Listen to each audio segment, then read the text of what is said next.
Okay, hello everyone. Today I will actually teach you the co-opening. So this is something that was requested in my comment section. So I basically analyze this opening and I will basically show you what to do.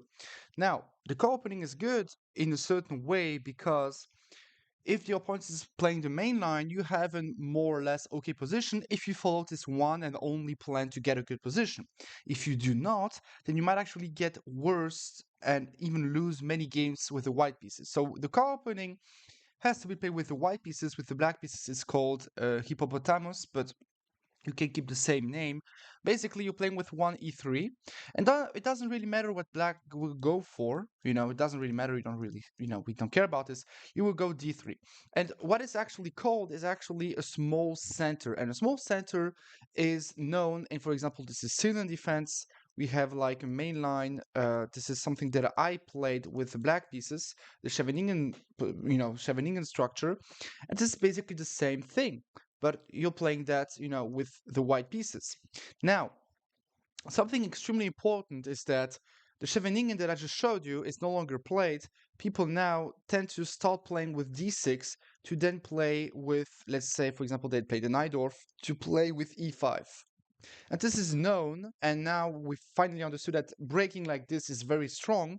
So now, since you see that, it's strong, I just want to tell you why, because okay, you have eventually a weakness on d5, but you have so much space advantage, way more space advantage than when the pawn is on e6. So therefore, it's not that bad. It's not great, but it's not that bad. And it's good enough to actually fight for a win.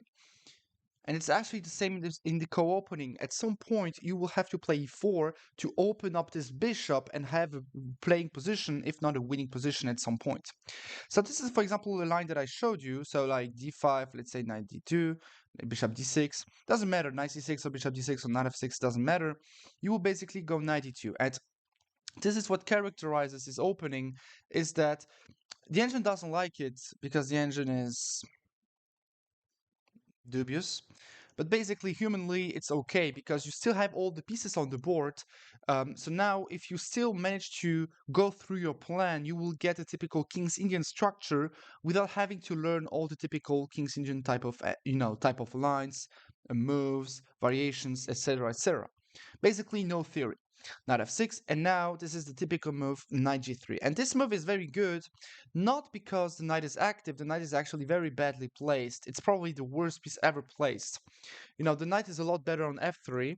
But okay, it's not today's topic. If you really want to keep playing like this, there is a very good plan which is shown in the main line. It's bishop e2, knight h5 to really trade off this knight for this knight. But the question is, why do you want to do this? I will show you. Let's assume that black goes for the move castles, which is the best move. c5 or knight f3 doesn't matter. If castles, you can still play with bishop e2, or with the move that I want to show you, but it doesn't matter. Basically, you have it now or in 5 moves, the move e4. And what you want to do is that if the pawn takes, you'll take back with the g3 knight, and if everything is traded off, take back with the pawn to have both bishops wide open. You will castle. Let's say, for example, knight c6, castles. Okay, knight d4, bishop d3, so it's okay. Let's say rook e8. You will basically plant the other knight on f3, play bishop e3, pawn c3, and you'll have a very, very good control on the d4 square. And therefore, you'll also control the d5 square, and therefore, you're just better. And eventually, knight g5, bishop g5, but basically c3, queen c2, rook d1 is your main plan. And you have a very good position because you're slightly more active, and we never know what might actually happen. And this co-opening is very strange because it's not a typical opening like the Caro-Kann or the Sicilian, in which you have to learn all the moves by heart extremely accurately. You just have to know the plans, and if you keep the plans in mind, you will never get worse. You might actually also have the right to go pawn d4, and the main idea is that if white goes d5, I'm sorry, e4, you will just go c4. And after takes, you go knight takes or bishop takes, and you're just all right. You can actually take on e4, what I think about it. I think d4 is even better than e4. But okay, now let's go back. Because after e4, there is also the move d4. If black goes for something like this, just castle, and at some point, you play f4. Or if you want, knight h5. But I think now you start to get the point. If I go f4, it means that I want to attack on the king's side. And if I want to attack on the king's side, it means that I have to trade off the defenders of the king's side. which piece are actually the defenders of the king side? The knight, the bishop, and eventually the rook, because they are more or less controlling the most important squares on the king side. The queen is of course defending the knight on f6, but she's not defending the king side right now, so it's more or less okay. And you want to go f4, if takes, knight h5 or knight h5 immediately, even knight c4 or knight f3. And this, if takes, you can go knight f5.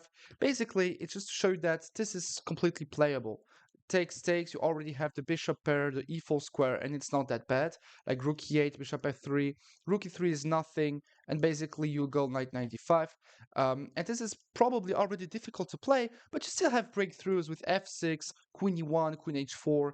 So it's a very double-edged type of position. That is why you should definitely have a lot of practice. This is an opening which works with plans rather with accurate lines. This is exactly like the Reti or Zuckertort opening. So what I mean is, of course, first move knight f3, or even when you start the game with c4, you are more working with plans than with accurate lines. So what matters the most to really understand is to know all the typical plans, and I showed you the only viable plan of the opening. Anyway, you play the only plan that is working, means e4 or d4 after the knight is already on g3, e4, d4, depending on if you want to fight on the queen side, so d4, or fight on the king side, e4, to then play f4. Okay, what else? What I wanted to talk about, yeah, this is another main line that I showed you. This is h5. This is a move that I found in someone's study on Lichess.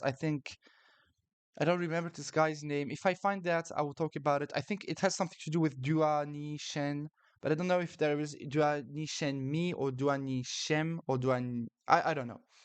Anyway, yeah, if this is another plan that exists, it's knight h5, and it's a very pure way to show you how it works. Basically, yeah, this is the main line that he gave, g3, and at some point you have to push e4. And if, of course, everything is traded off, you're happy with the structure, queen e2, rook d1, c3, bishop e3, rook, double up the rooks on the d file. Basically, there is one open file, and you will double up your rooks over there and eventually win something. Then, of course, you don't have to do it. You can, of course, just take back with pieces all the time, and the position is still playable. What else? Yeah, this is his main line, but I found it very, very strange. Basically, yeah, let's say we reach something like this. You have some very active pieces, knight g5, one day f4. Now the bishop is also controlling f4. And, it happens very often that you just get positions like this, and now someone will just blunder a move in one, and then you will just be winning tactically. You can play queen d2, rook f1, and at some point sacrifice over here to get some checkmates somewhere. Some connections. Basically, you have 1, 2, 3, 4, 5, 6 pieces on the king's side, and he has one, eventually 2.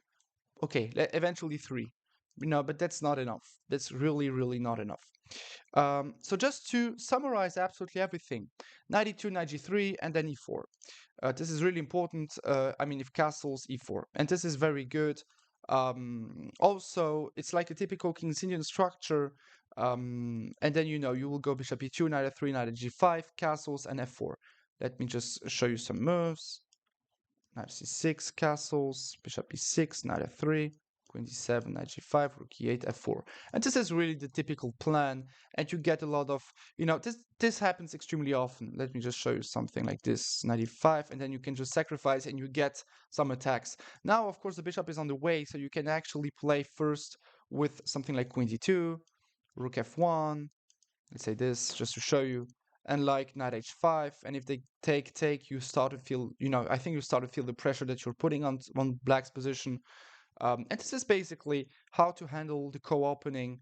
Yeah, and of course, if you have any more questions about this opening or about any other more openings, just ask me in the comment section. Of course, you have my mail on the screen if you're looking for one of my chess books on certain chess openings, or if you're looking for some chess lessons. Everything is, of course, on the screen. lorisfirsttrainer@gmail.com. Thank you very much for the 500 subs. It's a very great. I know that I posted some openings videos since we actually reached the 500 subscribers, but I really want to thank you very much. Thank you also for the 2 new students that I have from India. Wait, your names are actually, I don't know if you are accepting that I tell your names. Let's just say Rohit and Flom. So thank you very much. See you in the future. Take care.